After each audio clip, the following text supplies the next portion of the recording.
పండించిన రైతుకు బోనస్ ఇవ్వాలి. వినియోగదారుడు పేదవాడికి కడుపు నిండా తెల్లన్నం సన్న బియ్యం పెట్టాలి అని. ఏం వెంకన్న మంచి ఖుషీలో ఉన్నావు? ఏంది సంగతి? ఈ మధ్య మా ఇంటికి వస్తలేవు? నెల నెలా వచ్చి అప్పు చేసేవాడివి, ఏమైంది? రామ్మా. ఏంటి కొత్తగా విన్నా చిట్టీలు కూడా కడుతున్నావని? ఏంది సంగతి? లాటరీ ఏమన్నా తగిలిందా? మస్తు హుషారులో ఉన్నావులే.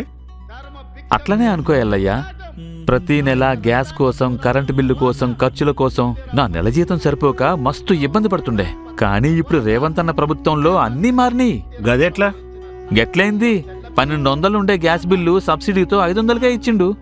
కరెంటు బిల్లుపై నెలకు 200 యూనిట్లు ఫ్రీ. కమ్సే కమ్ 1000 రూపాయలు మిగిలేలా చేసిండు.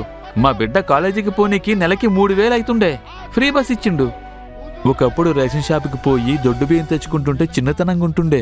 ఇప్పుడు షాప్లో కొన్నట్టు సన్న బియ్యం తెచ్చుకుంటున్నాం. ఇంకేం కావాలి? మంచి ముచ్చట చెప్పినావు. రోజులు మారినయల్లయ్యా. అవును, రేవంత్ అన్న ప్రభుత్వంలో మాలాంటి పేద కుటుంబాలు మస్తు సంతోషంగా ఉన్నాయి. ఒకప్పుడు అప్పు చేస్తే గాని నెల గడవని మా కుటుంబం ఇంత ధీమాగుందంటే రేవంత్ అన్న ఇచ్చిన భరోసానే. ఈ సన్న బియ్యం పథకాన్ని రద్దు చేసే ధైర్యం చెయ్యరు. ఇది శాశ్వతంగా చరిత్రలో నిలిచిపోయే పథకం.